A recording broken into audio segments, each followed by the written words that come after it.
O nosso convidado é Olívio Fortunato Esperança Quilumbo, quarto vice-presidente do Grupo Parlamentar da UNITA, quem eu começo mesmo já por saudar e agradecer uma vez mais por ter aceitado o nosso convite. Muito boa noite.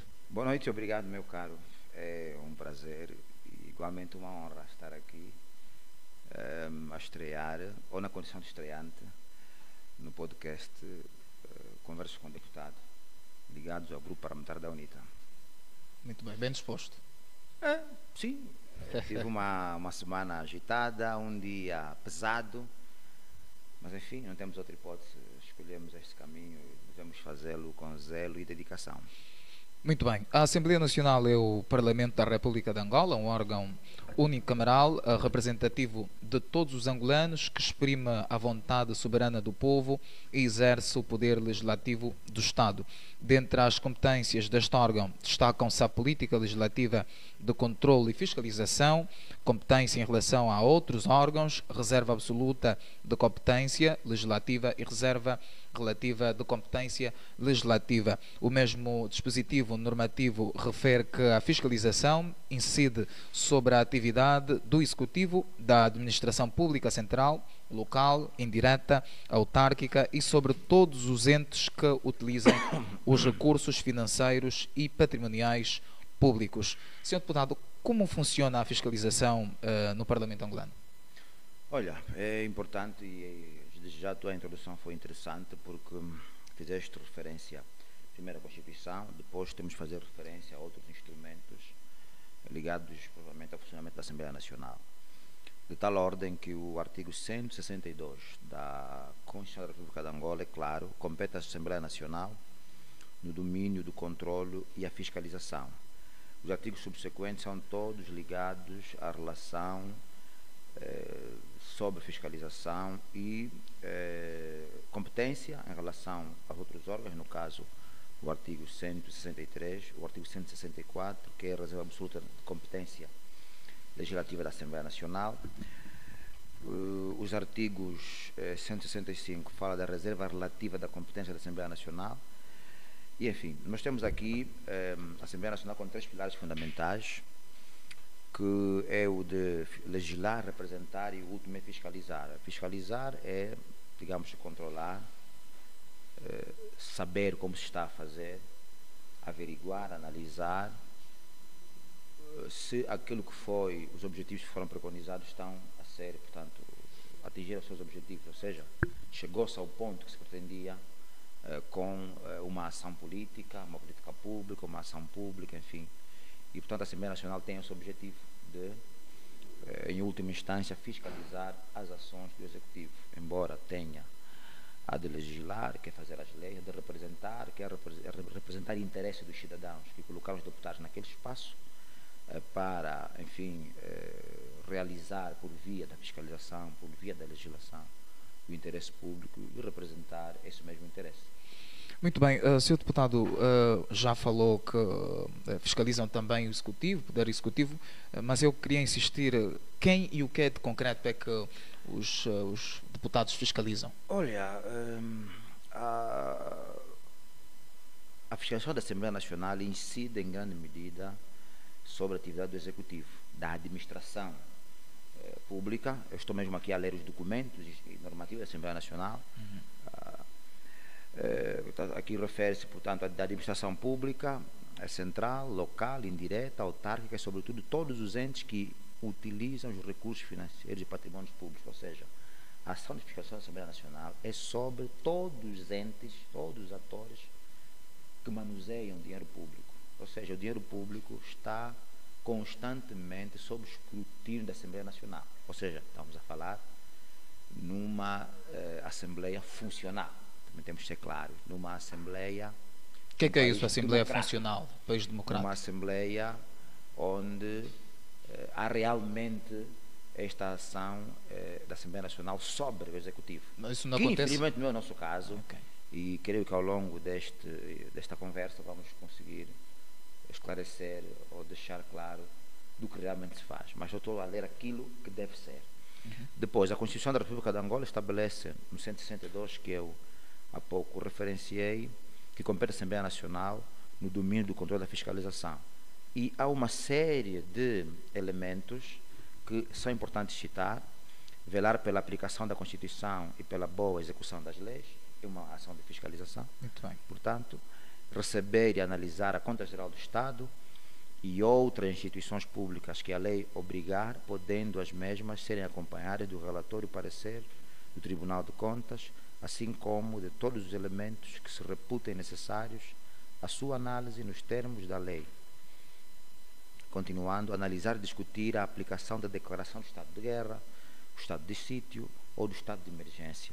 Continuando, autorizar o Executivo a contrair e conceder empréstimos, portanto fazer dívidas, bem como realizar outras operações de crédito que não sejam de dívida flutuante, definindo as respectivas condições gerais e fixar o limite máximo dos valores e conceder a cada a cada ano ao Executivo no quadro da aprovação do Orçamento Geral do Estado. E, para terminar, analisar para efeitos de recusa de ratificação ou de alteração os decretos legislativos presidenciais aprovados no exercício da competência legislativa autorizada. Muito bem, Sr. Deputado, eu peço desculpa, a audiência diz que o som não chega em perfeitas condições. Vamos pedir que a área técnica nos ajude a posicionar melhor o microfone ao Sr. Deputado, enquanto eu vou mesmo já aproveitar a ocasião para, uma vez mais, agradecer à audiência. Partilhe esta emissão, é muito importante. Pensamos nós que já estamos em condições. Sr. Deputado, pode prosseguir. Ok, e depois, existem instituições sujeitas ao controle da Assembleia Nacional. Dentre estas, a Assembleia Nacional, no exercício da sua atividade de controlo, recebe e aprecia relatórios anuais da atividade das seguintes instituições. Primeiro, o Tribunal de Contas, nos termos do número 4 do artigo 182 da Constituição da República de Angola. A linha B, Procuradoria-Geral da República, nos termos do número 7 do artigo 189 da Constituição da República de Angola. A linha C, Provedor de Justiça, nos termos do número 7 do artigo 192 da Constituição da República de Angola. A linha D, outras instituições públicas, nos termos da lei. Portanto, esta é a função desta estrutura importante para qualquer democracia, é fiscalizar as ações do Executivo. Muito bem. O Sr. Deputado diz que fiscalizar as ações do Executivo. Eu pergunto, o titular do Poder Executivo já foi, tem sido posto a alguma investigação? O que é que de mais importante já foi fiscalizado desde o início da 5ª legislatura ao Presidente da República, por exemplo? Olha, primeiro que há um acordo, depois da aprovação da Constituição da República de Angola em 2010, diante do incidente democrático, porque faltaram, não estavam, retiraram-se, porque não concordavam com o documento e com a forma de que ele foi concebido. Portanto, o MPLA aprovou sozinho, em 2010, a Constituição que fundou a 3ª República de Angola. 3 anos depois, surgiu um acórdão, o famoso acórdão 319 de 2013, que retira, do ponto de vista da ação, esta ação para a superioridade fiscalizadora da Assembleia Nacional. Ou seja, o Presidente da República não presta contas, exceptuando 5 anos após o término do seu mandato. Por exemplo, a Conta Geral do Estado, ela é aprovada e analisada depois, um tempo, portanto, mais 100 dias depois, ou até, não consigo precisar agora o tempo devido que a lei fala, depois da sua execução. Ou seja, analisar documentos, avaliar documentos, fiscalizar documentos que já foram executados. Fiscalização incide sobre o exercício e não sobre aquilo que foi exercitado. Ora, estas duas ações retiram grandemente o poder fiscalizador da Assembleia Nacional. Portanto, o Sr. Presidente da República não tem obrigação, por lei, por causa deste acordo, de ir à Assembleia Nacional se explicar, o que é mau, o que é uma demonstração inequívoca de que não somos ainda uma democracia. Estamos anos-luz de ser, porque temos um Estado capturado por um regime autocrático de autoritarismo competitivo, o que nos remete a uma luta contínua, profunda, de alteração desse estado de captura e quebra do establishment, como dizem os ingleses, para que se possa então instaurar definitivamente um regime democrático e acabar com a crise da democracia e na democracia.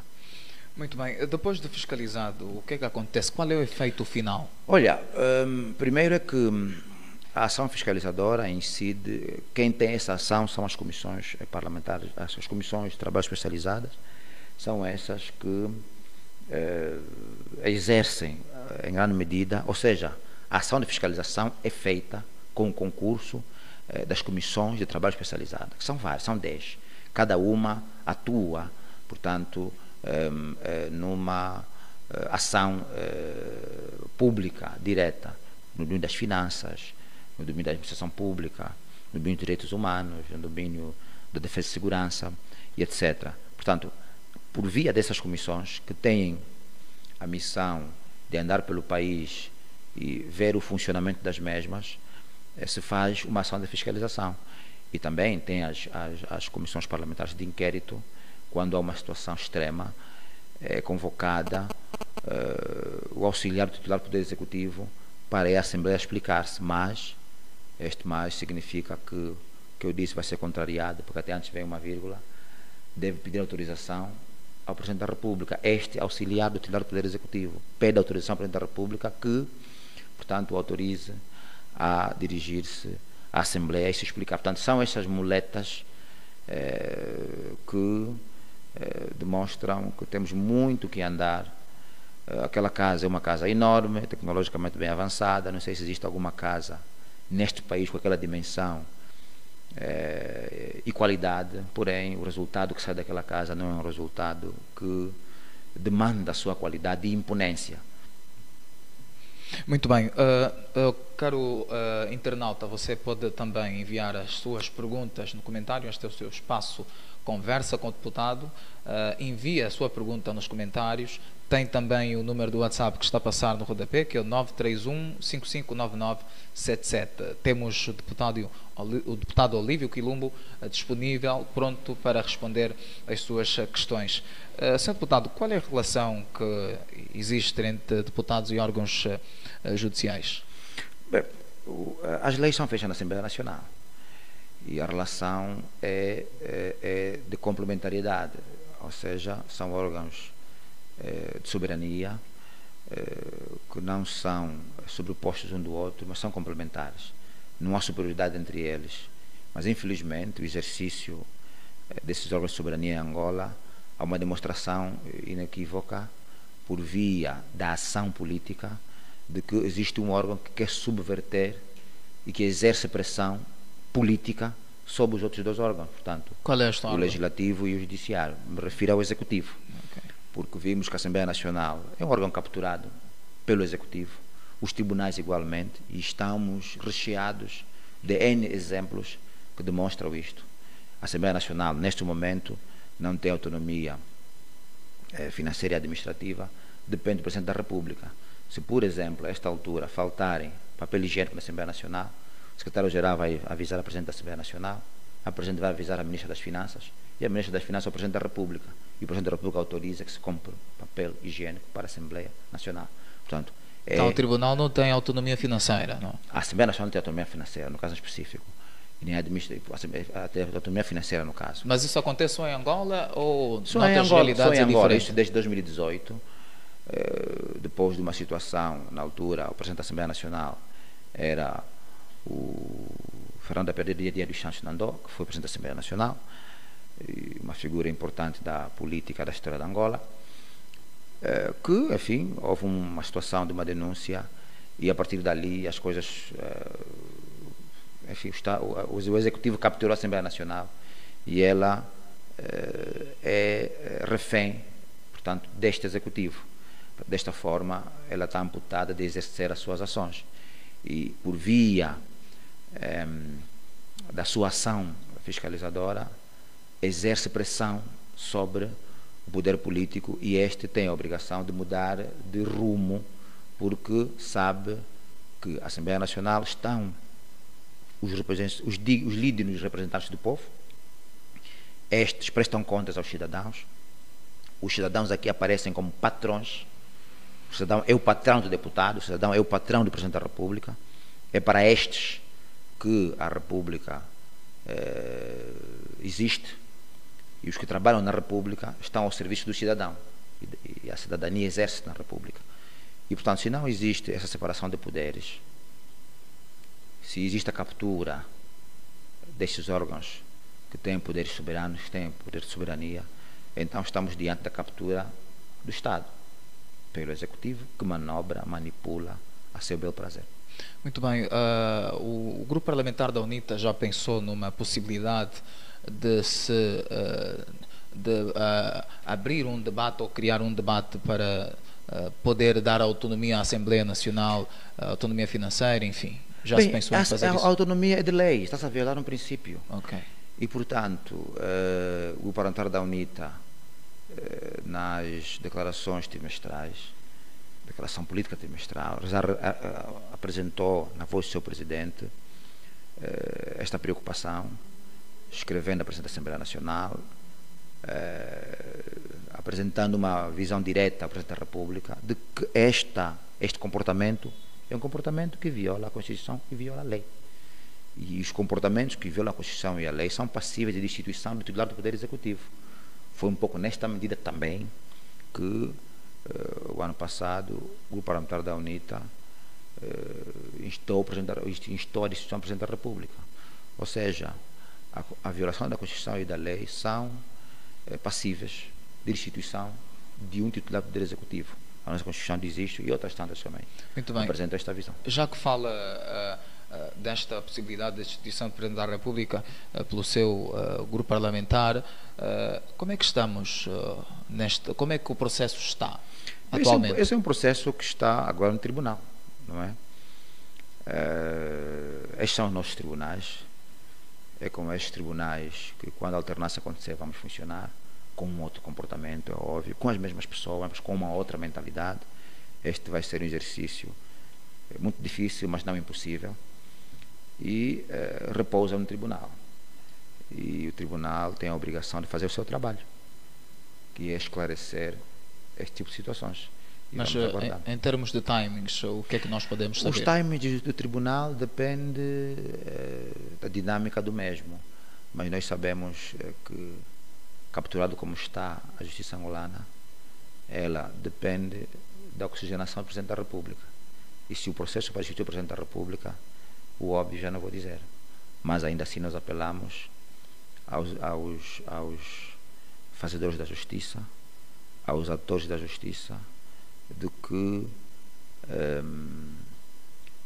um Estado só é Estado quando tem uma justiça justa e quando o conhecimento das leis, de toda a jurisprudência possível e imaginária, estiver ao serviço da humanidade. Nesse caso estamos a falar ao serviço de Angola. A estes deixamos nas suas mãos a decisão das mais importantes do ponto de vista jurídico-político ou político-jurídico que alguma vez aconteceu em Angola. Muito bem, eu vou insistir nessa questão. Qual é o fim último? O que é que os deputados da UNITA pretendem com esta destituição, com este processo de destituição do Presidente da República, uma vez que sabem que os referidos tribunais são controlados pelo Presidente da República, indivíduo que o processo lhe cita como o principal? Disciplinar o Estado, disciplinar o Executivo, reorientar a governação, trazer ao de cima o Estado de Direito, o Estado democrático, o cumprimento da Constituição e da lei. Ninguém está acima da lei e da Constituição. O Presidente da República é um dos guardiões da Constituição. Ele não pode violar a Constituição. E se assim acontece, as leis, a Constituição e as leis dão abertura para um processo de destituição.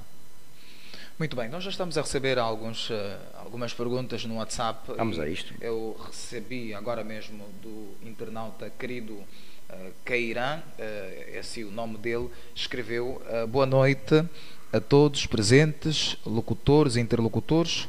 Como possível, um partido que diz que quer fiscalizar a Assembleia Nacional aceita a aprovar uma lei que agrava a condenação daqueles destroem o bem público e deixam de fora aqueles que desviam o bem público, lesado muita gente mas sua pena pode ser suspensa, mesmo a UNITA tendo conhecimento que tudo tem a ver com o dinheiro dos fundos públicos. Esta questão foi colocada pelo internauta querido Kairan pelo WhatsApp. Olha, é legítima a pergunta do internauta. Sabe-se que as leis obedecem a uma tramitação, a um ritual na Assembleia Nacional. Elas entram para a especialidade, para a generalidade, depois são aprovadas na generalidade e passam para a especialidade, onde há uma análise minuciosa, artigo por artigo. Este documento passou na generalidade e vai para a especialidade. Na especialidade existe possibilidade de se reorientar o documento e se melhorar a sua ação de execução no futuro. De facto, o processo não passa pelas leis, passa por outras ações que são públicas, que tenham uma influência sobre o cidadão e que o resultado será bom comportamento. Um Estado completamente desestruturado como é o nosso, em que não há investimento em setores chaves que têm como consequência a qualidade de vida do cidadão, e aqui falo, por exemplo, investir na educação, às vezes passa-se como uma redundância, mas não. A ciência provou que todos os Estados prósperos e desenvolvidos, repito, todos os países, melhor, todos os Estados ou países, assim que está correto, prósperos e desenvolvidos, o são porque investiram na educação, na saúde, na justiça social e distributiva. Portanto, este quarteto, saúde, educação, justiça social e distributiva, é um quarteto que tem como consequência a criação do homem saudável, participativo, protetor, cuida de si, cuida do meio e morre tarde. Quando esta pessoa está, ou este homem está desprovido da formação, instrução, conhecimento e outros elementos fundamentais para que ele tenha a capacidade de olhar e proteger a si, os outros e o bem público, então o Estado é este que temos agora. Então não passa necessariamente pela penalização. A penalização vai agravar a ação e a excesso e também a ação criminosa e excessiva da Polícia Nacional, que vai ser mais irrepressiva, ou seja, o que vamos observando com bastante preocupação é que o regime está a ser cada vez mais repressivo, e este estado de repressão do regime leva a criar instrumentos legais que criminalizam qualquer tipo de ação. O vandalismo é algo condenável, mas também é condenável, como disse o internauta muito bem, desvio de bens públicos. Mas nós estamos numa luta, temos vantagens e desvantagens, e esta luta requer muita sabedoria, que é uma palavra muito forte, não sei se há humanos com sabedoria, enfim, mas requer isto, e é preciso às vezes fazer aquilo que as pessoas não gostam de ouvir, dar o benefício da dúvida por um lado, e a política faz com estas ginásticas e avaliações, porque se não se conseguir introduzir melhorias num projeto ou numa proposta de lei, no caso específico de uma proposta de lei, o grupo parlamentar não vai votar contra, e votando contra não assume a responsabilidade da consequência dessa lei, porque não tem estrutura parlamentar suficiente para subverter ou para alterar o voto da maioria. Logo, aqui apela-se uma maioria racional, uma maioria que vela pelo interesse do Estado, uma maioria imbuída de sentido de Estado, que é um elemento fundamental para a proteção do bem público, sentido de Estado. Muito bem. Vamos avançar nas seguintes questões. Sr. Deputado, as CPIs, a dívida pública e a Sonangol remetidas pelo grupo parlamentar da UNITA não tiveram seguimento. Por que razão? Não tiveram seguimento por aquilo que eu disse anteriormente. Há um titular do Poder Executivo, o poder é unipessoal, segundo a nossa Constituição, e os auxiliares não respondem por si. Se acontecer, devem ter autorização do Presidente da República. E essas CPIs são estratégicas e importantes, sobretudo para esclarecimento de ações que culminaram com corrupção. E há um suposto combate à corrupção, embora nós temos provas, aliás, temos provas mais do que suficientes, de que a corrupção sofisticou-se de tal maneira que as exceções tornaram-se regras, e sobretudo em setores que também está provado cientificamente que são os setores onde mais se desvia ou se rouba, para ser mais específico, para todos perceberem, fundos públicos, que é obras públicas, e por outro lado dívida pública. Portanto, os que governam temem por isso, portanto não dão seguimento, mas nós temos que insistir. A UNITA Às vai vezes insistir? parece ser uma coisa insignificante, mas é significativa, porque são documentos que vão para os tribunais, estão, enfim, arquivados, e a alternância um dia vai acontecer, e estes documentos terão o seu valor político, o seu valor legal e também histórico. Muito bem.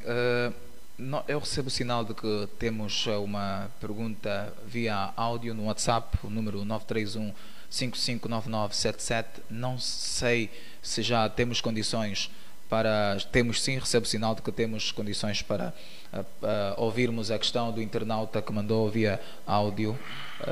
Boa tarde, deputado Olívio Quilombo. Daqui eu, Felizando Armando. É uma honra poder fazê-lo esta pergunta, visto que está se falando de um tema muito importante. Eu gostaria de saber de uma coisa. A ministra das Finanças, Vera Dalves, quando entrou no seu posto, disse que 25% da dívida pública era falsa. O que a Assembleia tem que fazer para trazê-la ao posto, como tem feito sempre as perguntas, para que ela possa responder acerca disso? Muito bem. A pergunta do internauta Felizandro Armando. A resposta é auditar a dívida. Okay. Auditar a dívida pública. E essa auditoria de dívida pública é uma ação de fiscalização que vai radiografar, analisar quanto, a quem, como e em que circunstâncias se contraiu essa dívida. Portanto, assim fazem os Estados democráticos, assim fazem-se em transparência na gestão da coisa pública, prestação de contas, ou accountability, como dizem os ingleses. Esta afirmação foi muito forte. A ministra das Finanças estava num outro cargo que eu não consigo precisar qual era, e apresentou publicamente que 25% da dívida, da então dívida, era uma dívida fraudulenta.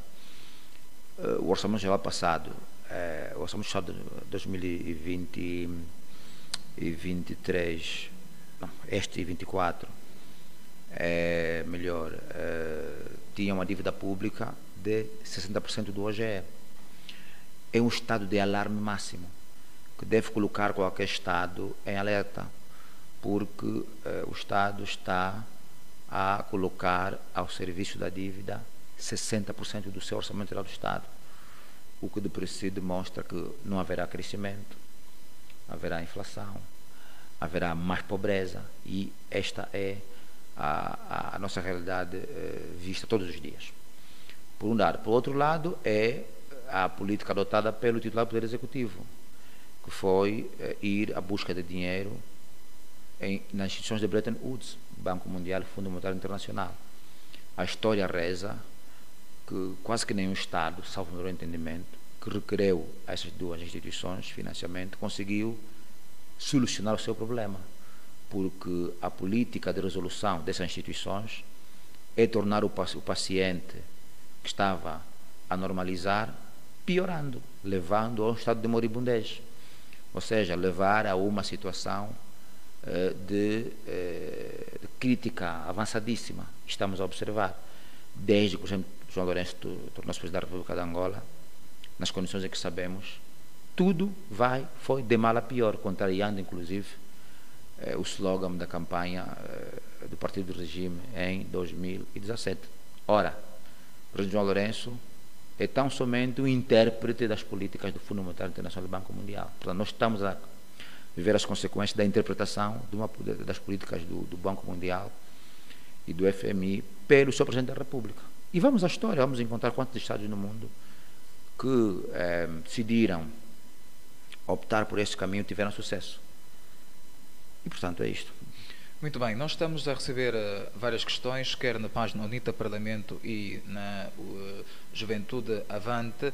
A internauta Ana Maria Manuel Chilumbo pergunta: senhor deputado, em Angola, qual é a relação do deputado com o cidadão? Acha que o nosso deputado tem boa relação com o cidadão que o elegeu?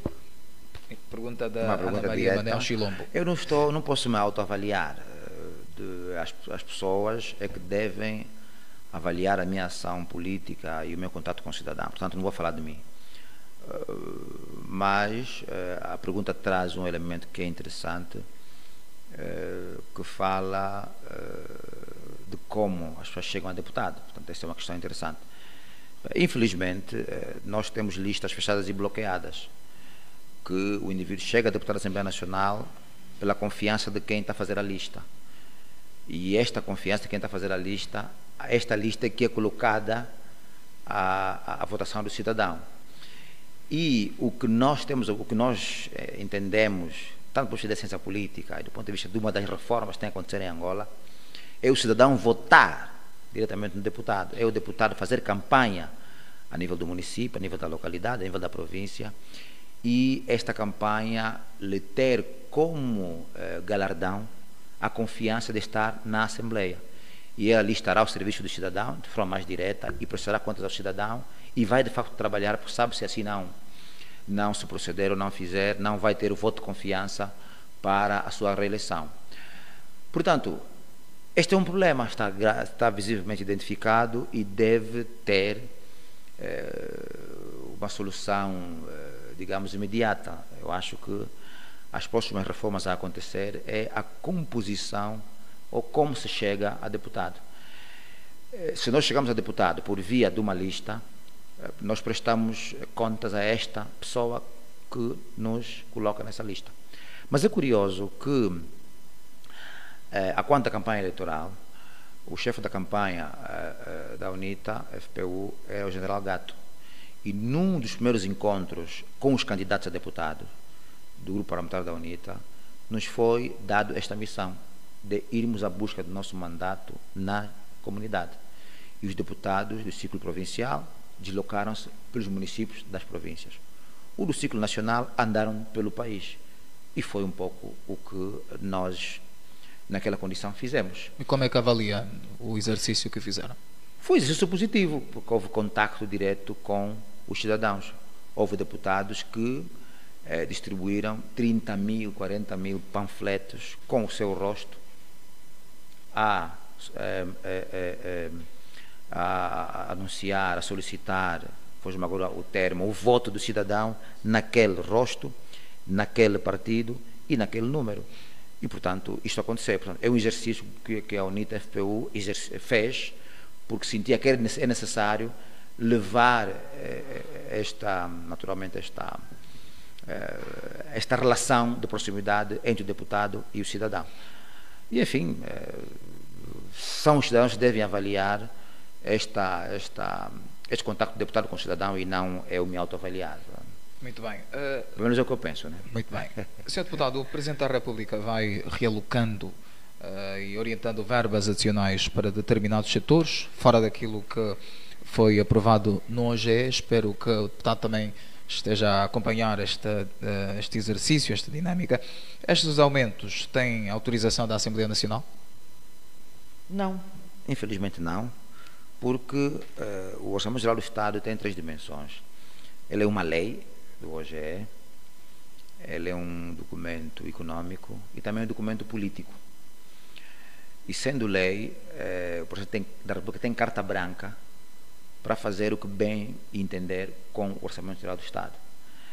E, infelizmente, o Presidente da República tem tido ações com os seus créditos adicionais e os seus ajustes diretos que ultrapassam os limites totais do aceitável e do desejável. Os créditos adicionais são para determinadas instituições ou entes públicos que, por razões várias, terão necessidade de um incremento. Por um lado. Por outro lado, para alguns setores, como é o caso da Assembleia Nacional, por exemplo, isso é que não se fala, o orçamento da Assembleia Nacional, a Assembleia apresentou um orçamento, o Executivo disponibilizou outro. E ao longo dos tempos, aí está a questão da falta de autonomia, da falta de autonomia financeira da Assembleia Nacional. A Assembleia apresenta o orçamento, que é este, que a Assembleia entende que deve funcionar enquanto Assembleia.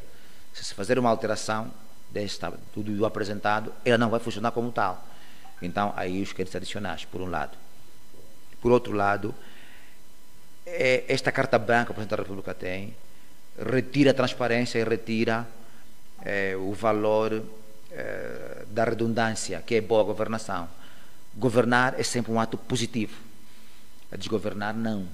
Logo, quem governa tem a obrigação de governar bem, ponto. E o que nós estamos a observar com bastante preocupação é que está-se a criar uma outra elite econômica por via destes ajustes diretos, destes créditos adicionais, que deve merecer a atenção de todo cidadão e não só do Parlamento, embora é o Parlamento que tem esta função de fiscalizar, a função das três, legislar, representar, a fiscalizar, é a que deve incidir sobre a ação governativa. Mas o cidadão tem também suas obrigações, e às vezes quando falamos sobre isso, as pessoas, digamos que irritam-se, passa aqui a frontalidade do termo, mas os cidadãos não podem exonerar-se da sua ação também de fiscalizar, por um lado, de colaborar com os deputados, por outro lado, e de exigir de forma direta a quem governa. E isto pressupõe ações. Por quais vias os cidadãos podem fazer isso? Por várias vias. Os cidadãos têm o direito de protestar. Protestar, manifestar-se é constitucional. As pessoas não gostam de ouvir essa palavra manifestar, está na Constituição. E se está na Constituição, é um direito que têm. Ou seja, há ações que contribuem em conjunto para a melhoria, pressionando naturalmente o Executivo a ter uma ação diferente, com resultados diferenciados sobre a vida pública. E, portanto, temos observado que isso não tem acontecido. Ou tem acontecido, mas também tem havido ações de reprimir. Portanto, a demonstração de insatisfação do cidadão sobre qualquer matéria da política pública. Esta é uma característica inequívoca do regime autocrático que é altamente repressivo. E nós somos vítimas disso, infelizmente.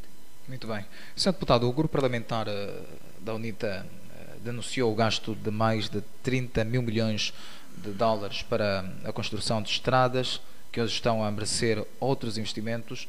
Houve alguma ação dos órgãos de justiça sobre a denúncia do seu grupo parlamentar? Olha, na altura, isto foi... esse é um documento interessante, dos mais importantes da Assembleia Nacional em termos de investigação sobre uma ação política, uma política pública que não teve efeitos positivos, ou teve um efeito contrário. E o grupo parlamentar da UNITA, lembro-me, na altura, o presidente do grupo parlamentar era o atual presidente da UNITA, engenheiro da Abas Costa Júnior, e apresentou publicamente valores astronómicos de 30 mil milhões de dólares em estradas. Às vezes não temos a dimensão do que são 30 mil milhões de dólares. Nos anos 70, 60, quando houve a luta entre russos e americanos para o controle do espaço, o projeto Apollo 11, que é o projeto que, enfim, levou o homem à Lua, custou 11 mil milhões de dólares. Portanto, 11 mil milhões de dólares foram gastos para levar o homem à Lua. Angola gastou 30 mil milhões de dólares, não tem nem sequer uma autoestrada. Portanto, é a demonstração inequívoca de que os danos causados pela má governação em Angola são incalculáveis. 30 mil milhões de dólares é dinheiro mais do que suficiente para fazer um milagre econômico, e ele não aconteceu. Sem estradas não há economia, pelo menos é isto que as ciências econômicas e de desenvolvimento também nos demonstram. E, enfim, não é uma ação única do Parlamento, porque quem sente a ausência deste ativo público, desta infraestrutura pública, são os cidadãos.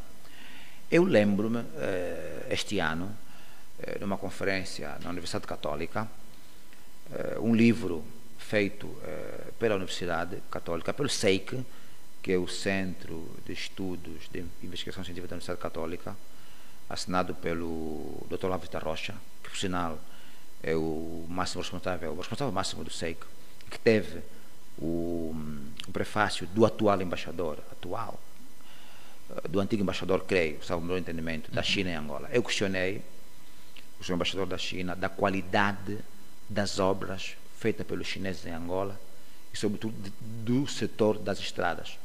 Ele disse-me que nunca receberam do governo de Angola alguma reclamação sobre a qualidade das obras. Eu, por simplesmente, me calei, porque o seu embaixador defendeu-se bem. O problema não é da embaixada da China, não é do embaixador chinês, nem é dos chineses. Qual é o problema? O problema é da Angola, é do governo angolano, da sua incapacidade de realizar por via da governação. Portanto, um país que não tem estradas não pode prosperar. Pelo menos as estradas representam as veias da economia, a não ser que a transportação de pessoas e bens será feita de tapete voador, que eu creio que não. Muito bem, vão indo chegando mais questões aqui no WhatsApp. O internauta Albano Pedro questiona, pergunta se o deputado tem participado nas manifestações e pede a ele para citar a última que participou. Albano Pedro. A última manifestação que participei foi aquela em que foi polêmica, em que levantou-se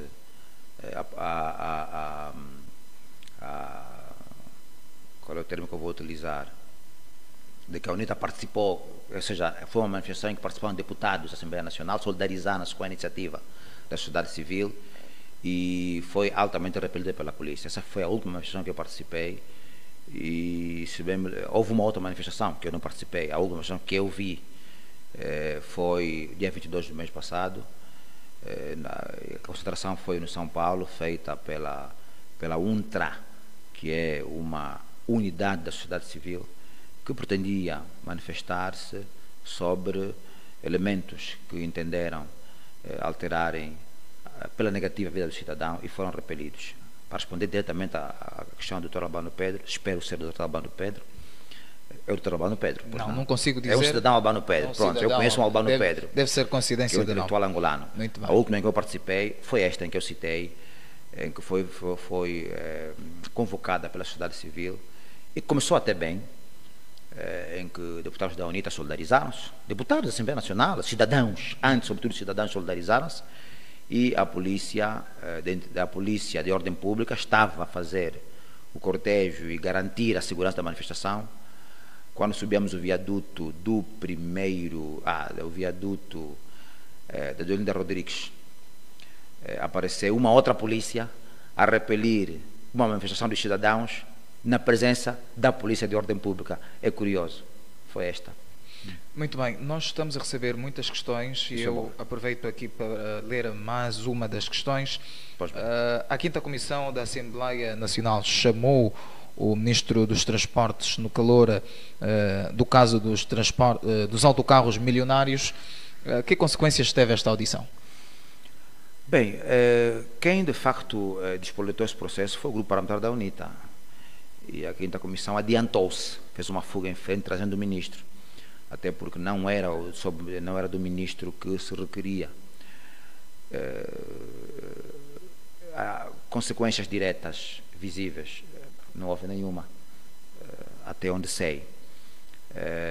Que consequências podiam surgir?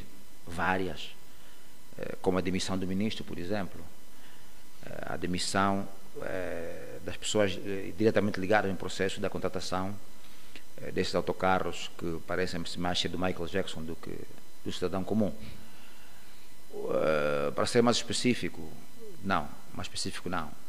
Para ser mais abrangente, a consequência de uma comissão parlamentar de inquérito quando há situações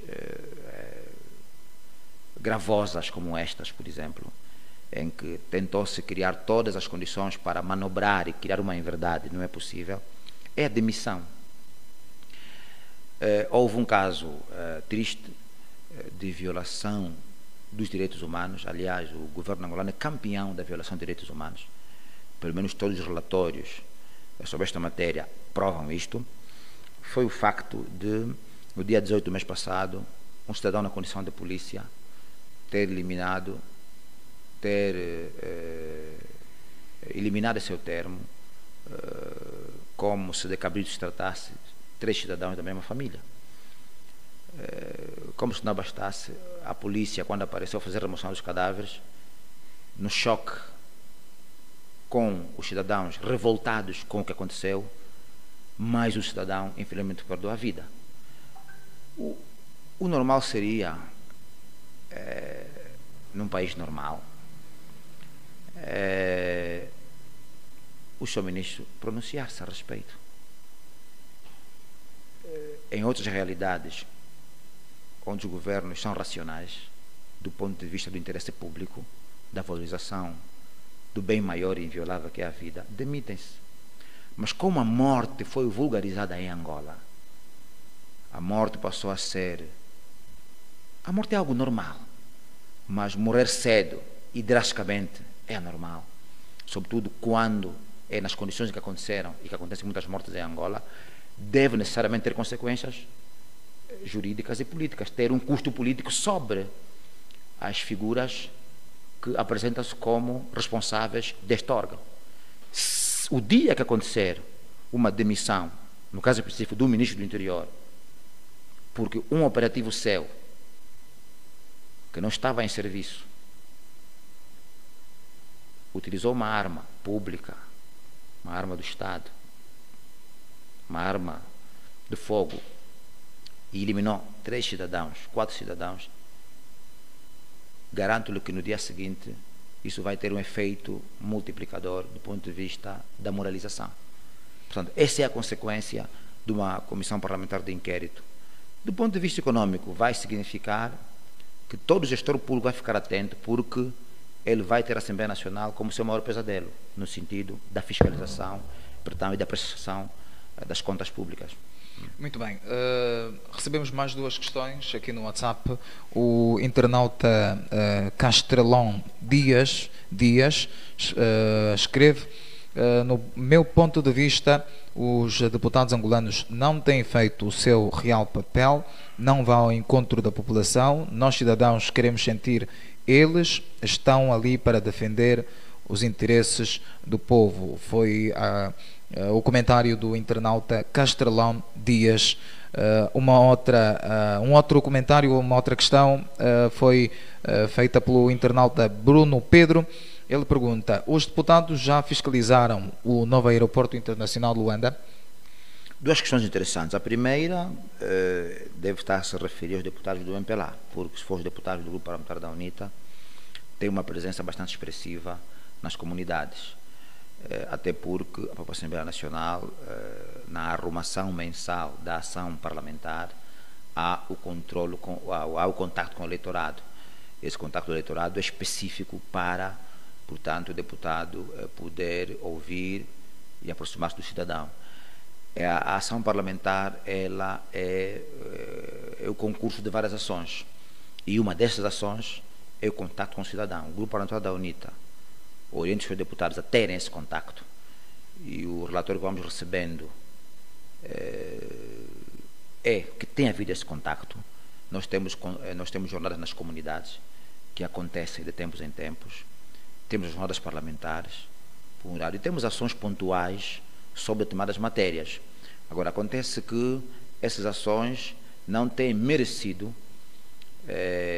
a devida publicitação e publicação dos órgãos públicos, que são estes que têm a missão de passar essa mensagem pública aos cidadãos. Ficamos confinados às redes sociais, a este espaço, que é um espaço amplo, porém restrito pela incapacidade dos cidadãos de poderem ter um telemóvel, um smartphone, e ter acesso à internet, que ainda é um dos maiores problemas neste país, em tempos modernos, na era da inteligência artificial. Ainda existem angolanos sem acesso à internet, mesmo depois de se ter colocado 2 supostos satélites em órbita. Portanto, é legítima a preocupação do cidadão, do angolano, do patrão angolano ao seu servidor deputado, e devemos melhorar, sim, mas não é inexistente. Muito bem, sobre a questão da fiscalização do... O novo aeroporto mereceu, do Grupo Parlamentar da UNITA, uma atenção especial a quando a discussão do Orçamento Geral do Estado. É preciso dizer que esse novo aeroporto é dos maiores, vou usar uma palavra pesada, porque é a melhor palavra que consegue dar significado ao que eu penso, roubos da Angola pós-colonial. Por quê? Porque os orçamentos não são claros e não é uma questão só dos parlamentares, é uma questão de todo cidadão atento deve procurar os reais orçamentos desse aeroporto. Esse aeroporto já custou 1,5 bilhão, já custou 3,5 bilhões, mas a verdade é que ele custou 9 bilhões de dólares. Deve ser o aeroporto mais caro do mundo. E questionamos os entes de direito, estava o secretário de Estado para os transportes, apresentamos os nossos argumentos de razão, e o último orçamento desse aeroporto foi de 3 mil milhões de dólares. Mas jornais especializados em matérias econômicas, como Expansão, o próprio jornal O País, têm edições específicas sobre a matéria do novo aeroporto e que trazem outros números distantes daqueles que foram apresentados como orçamentos finais. Ainda não fomos ao novo aeroporto para responder de forma direta à questão, mas estamos a trabalhar, começamos a trabalhar a nível do Parlamento, questionando, portanto, o seu secretário de Estado dos Transportes, e estamos a fazer outras ações conducentes ao esclarecimento. Não é fácil num país onde informação pública é segredo de Estado, mas também não é impossível.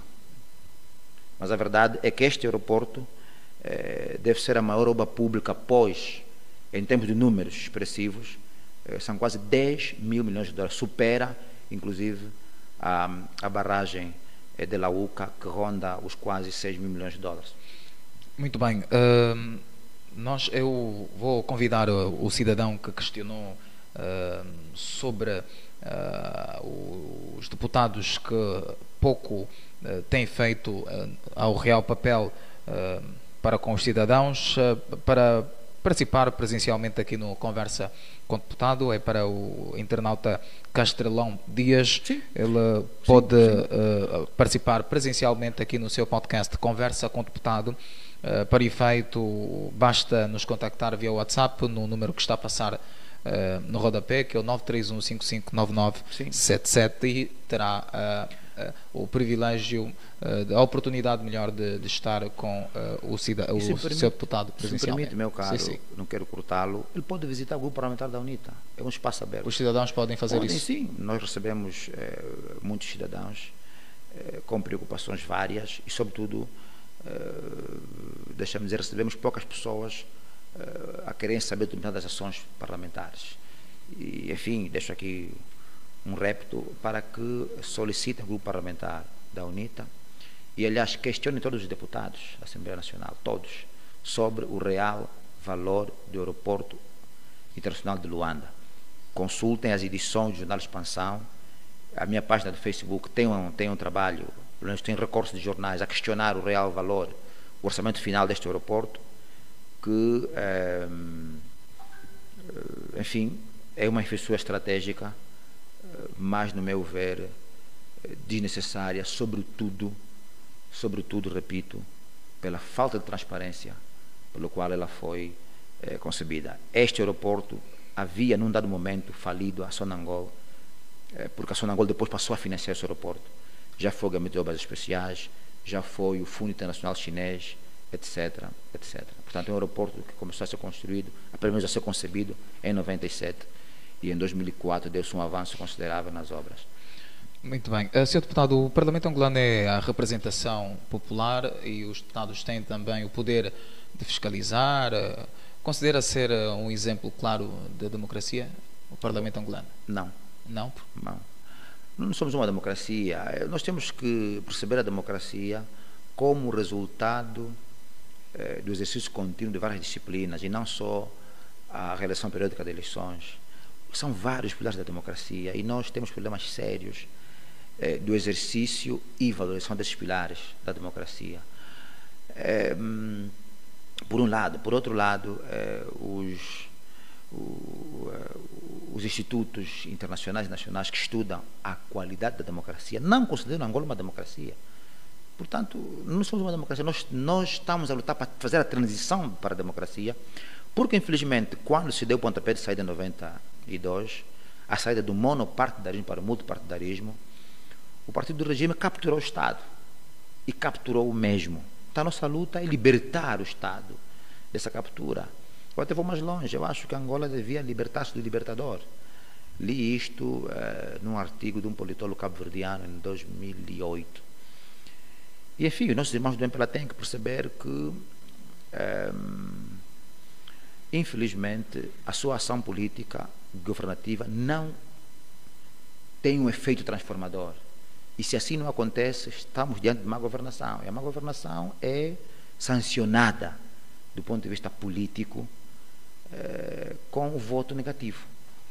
Muito bem. Sr. Deputado, voltando à matéria da fiscalização, qual das comissões da Assembleia Nacional é responsável pela fiscalização e como é que está constituída?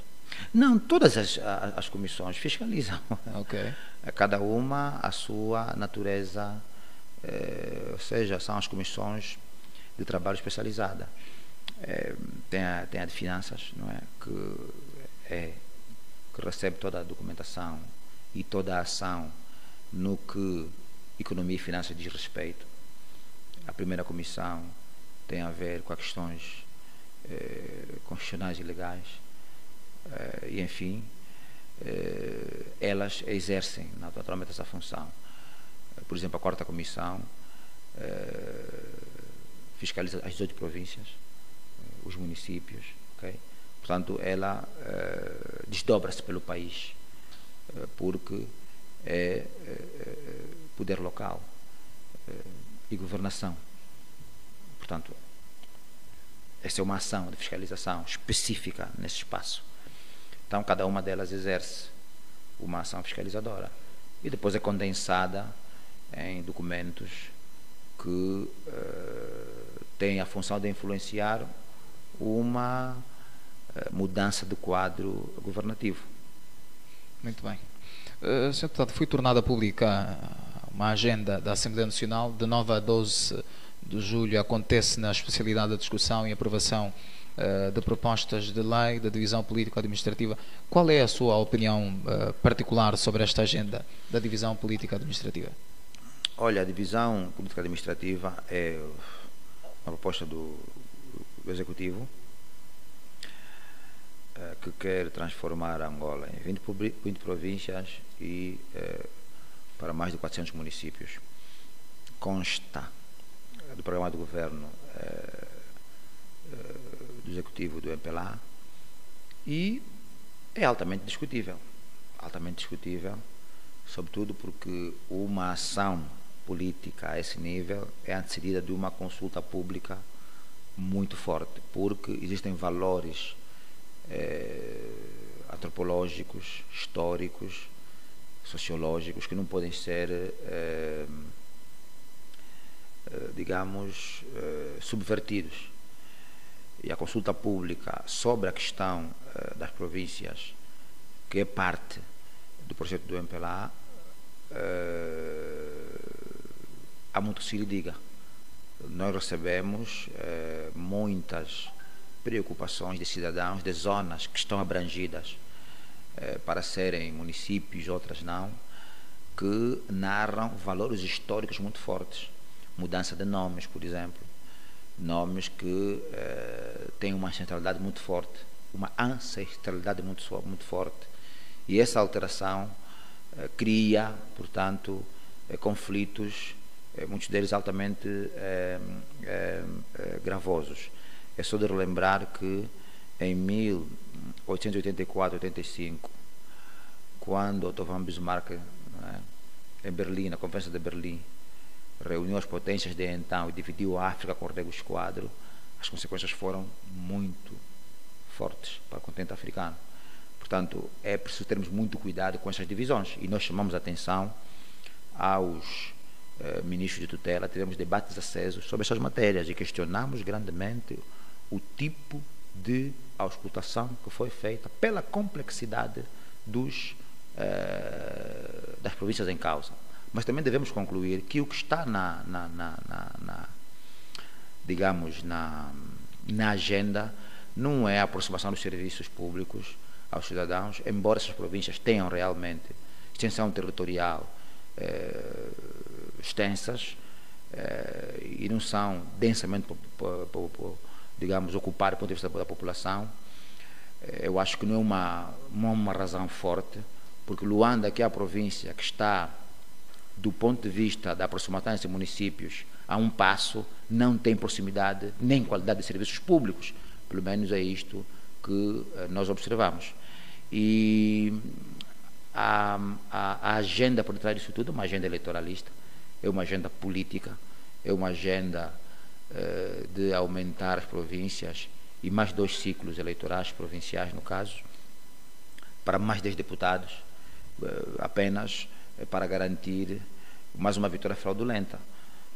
Agora, este é o assunto, é o único assunto que me resta, portanto, abordar no que essa matéria diz respeito. Muito bem, nós estamos já quase à reta final, mas temos mais uma última ou penúltima questão.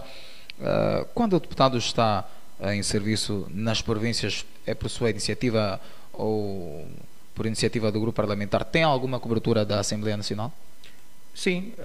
Algum apoio da Assembleia Nacional? Apoio em termos de quê, no caso? Finanças, enfim. Claro, a ação de fiscalização requer deslocação.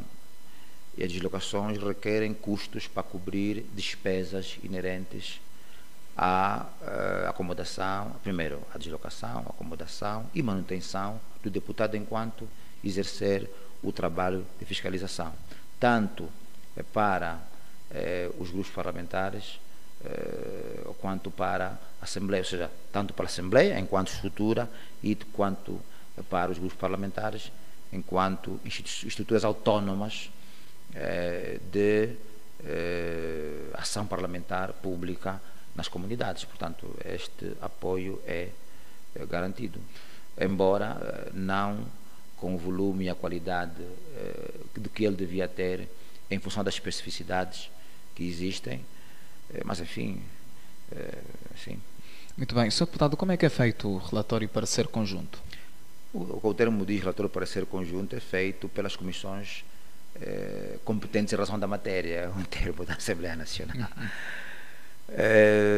Vou dar aqui algum exemplo. Vai lá, essa questão, por exemplo,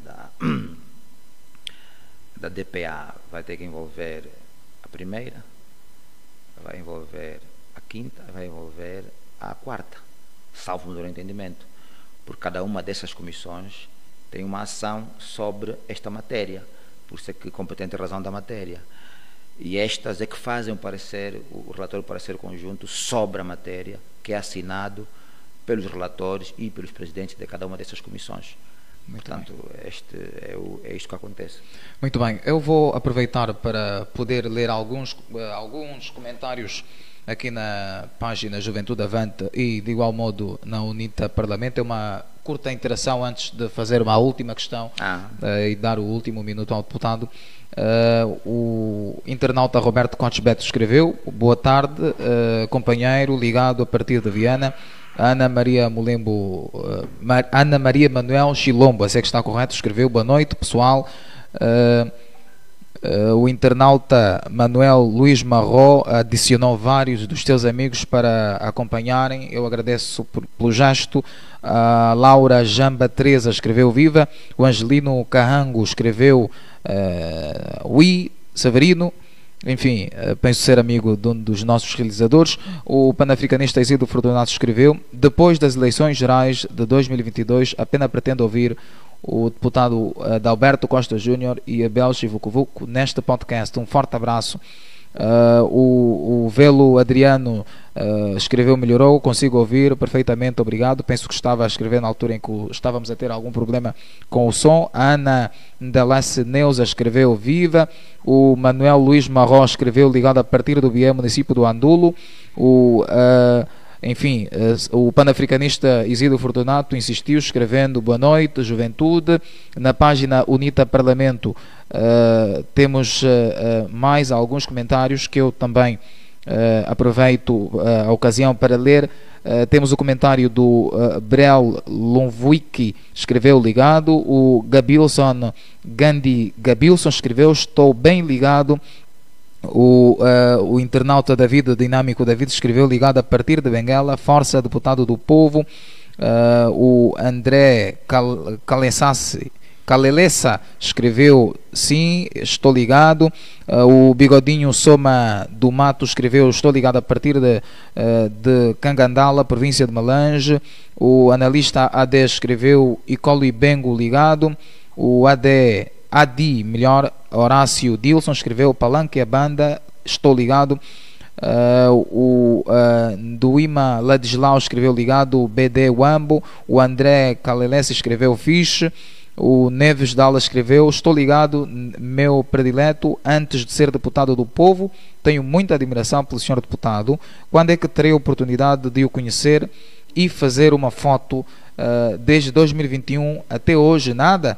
Portanto, quando quiser, vamos remarcar. Este Vamos remarcar. É o último comentário do internauta, dos nossos internautas aqui na nossa página do Facebook. Nós estamos no TikTok, no Instagram e no YouTube.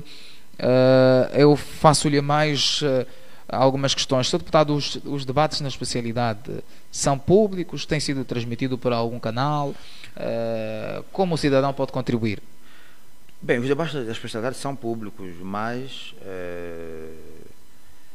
infelizmente eles são públicos por um lado da assessoria, por um lado da imprensa, mas a imprensa não faz cobertura linear do mesmo, faz apenas trechos.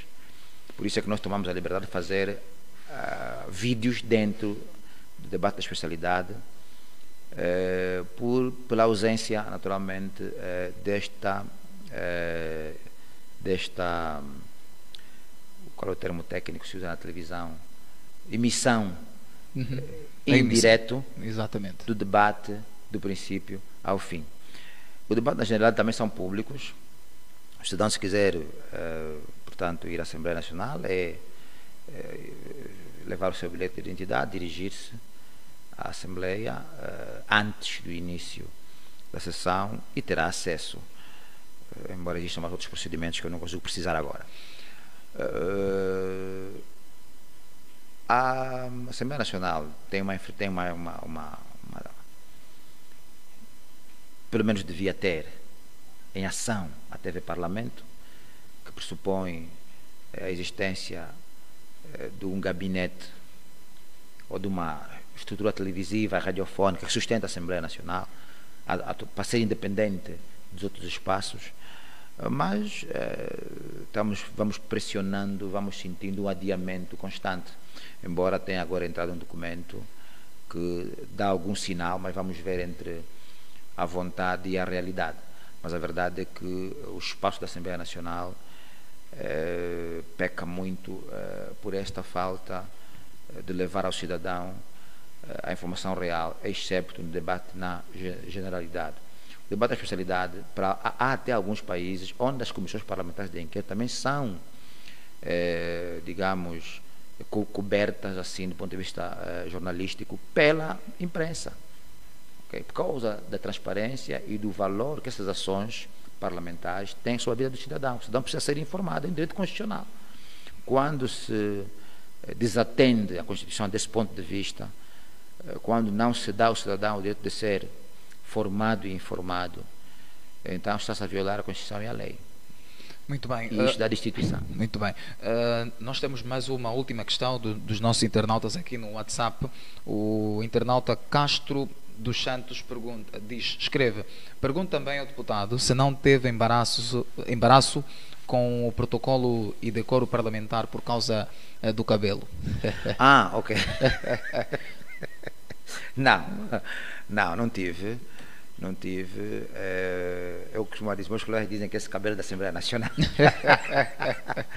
A princípio pensava que ninguém gostava, mas as pessoas gostam. É um look meu, sinto-me bem assim. Muitos não gostam, demonstram alguma repulsa, o que é legítimo e é altamente respeitável, embora eu não concorde. Mas não, nunca tive nenhum. Antes, pelo contrário, recebo das pessoas muito carinho por isso. Portanto, não tenho. Muito bem, nós estamos mesmo a encerrar.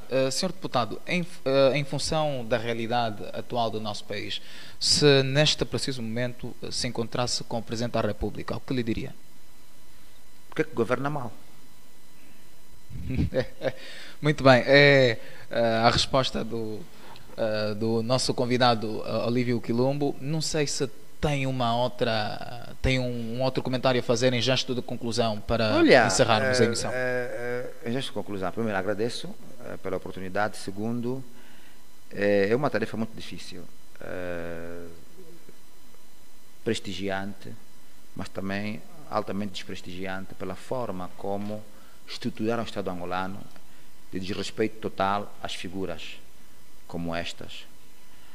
E as democracias têm que ir amadurecendo, e nós não estamos ainda a este nível, infelizmente, porque uns não querem que cheguemos a este nível, e vamos fazer esse esforço, dialogando sobretudo, demonstrando aos nossos irmãos do MPLA que este rumo não é um rumo certo, não é o caminho certo, e que de lá para cá, desde a independência até os dias de hoje, o país não está realizado. Se o país não está realizado, quer dizer que a ação política, a ação governativa não está a surtir efeito. Então, ou o diagnóstico está mal feito, ou a medicação é errada. E seria uma das perguntas que eu faria ao Presidente da República. Por que a sua governação não transforma? A governação tem que transformar. A governação é transformar a água em vinho. É governação. A governação é abrir o mar. É governação. A governação é ganhar a confiança do cidadão, levar alegria nos jovens, fazer com que os jovens realizem os seus sonhos, transformar a mulher em rainha. É governação. Governação é prever, governação é transformar o deserto em floresta. Governação é isso. A governação é transformar a água do mar em água doce. Governação é fazer recolha de lixo e reciclá-lo. Governação é a chuva não ser problema. Governação é realizar a vida do cidadão. E essa será uma das perguntas. Portanto, infelizmente, nós somos um país governado em 1975, sem que para tal se resolva o problema básico da população. Esta é a nossa maior vergonha e é a minha maior desilusão enquanto cidadão, enquanto deputado, estar num país potencialmente rico e ser pobre. Embora seja uma pessoa privilegiada, porque faço parte de uma elite de 220 pessoas, é uma forma de ter acesso a um espaço de distribuição da coisa pública, mas é possível realizar cada cidadão lá onde quer que ele esteja. E é possível, está provado cientificamente. Nós não somos os únicos que devemos reprovar isso.